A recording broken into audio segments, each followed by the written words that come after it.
cerita selanjutnya, tapi ini masih di rumah sakit yang sama. Kayaknya masih di umur yang sama deh.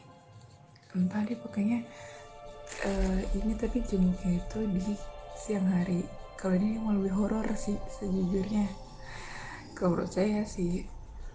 Jadi kan itu kayak kita jenguk tuh siang-siang. Anak dari Pak RT itu sakit dan dirawat. Dia itu kena TB kan. Nah, rame-rame tuh jenguk semua anak karantina gitu kan. Jenguk terus karena di dalam ruangan itu sempit, maksudnya kan karena sharing gitu kan beberapa orang, jadi kan kita semua nggak bisa masuk ke dalam dan nggak enak kan kalau misalnya berisik gitu. Ya udah akhirnya kita nunggu di luar. Nah, saya tuh tipe anak yang jahil atau kepo gitu sih. Itu masih usia lama, kayak masih SD kelas 6 mana.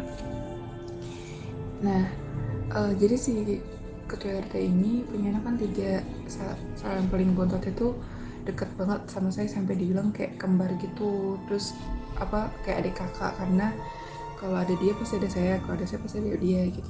Saya sih yang lebih kayak ngintilin dia gitu kan, jadi saking akrabnya. Nah, saya sama dia tuh frekuensi, sama-sama jahil, sama-sama kepo gitu. Nah, jadi kan sambil nunggu tuh terus saya bosan kan, karena mereka maksudnya kan karena paling muda gitu dan nggak deket sama semuanya, cuma deket sama satu orang teman saya itu doang gitu, dan teman saya lagi ngurusin kakaknya gitu kan, jadi kayak bingung gitu mau ngapain. Nah, saya iseng lah ke ruangan sebelah. Pas saya coba untuk kebuka dong gitu kan. Nah, ruangan itu tuh kosong, ada 3 bed di dalam ruangan itu. Nah, satu bednya itu, maksudnya 2 bed, terus ruang yang setelah yang di pojokan itu satunya itu ditutupin pakai tirai. Nah, saya tuh iseng kan tidur-tiduran gitu. Posisinya tuh pintu masuk sebelah kiri sama jendelanya, dan bednya itu di sebelah kanan saya.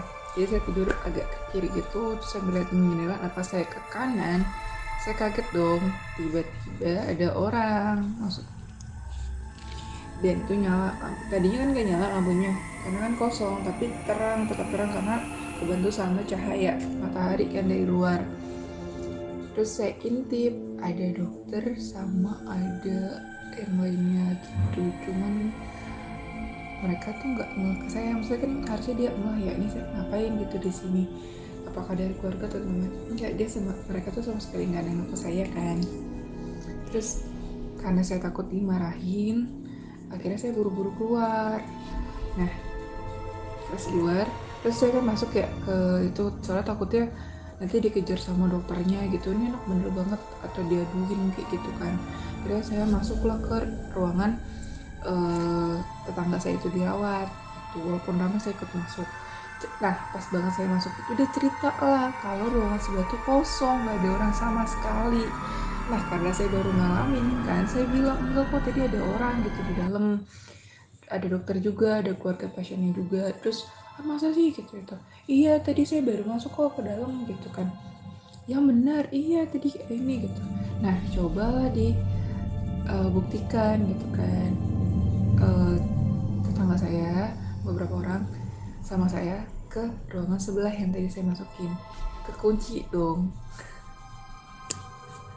Itu kekunci. Terus ternyata itu udah kesekian orang yang ngalamin kayak gitu, dan gak ada yang betah dirawat di ruangan sebelah, termasuk tetangga saya ini. Tadinya tuh ruangannya dia di sebelah, cuman katanya karena digangguin terus kayak ada pasien-pasien gitu di pojokan, jadi dia minta pindah ke ruangan ini. Pas begitu ada satu bed yang kosong.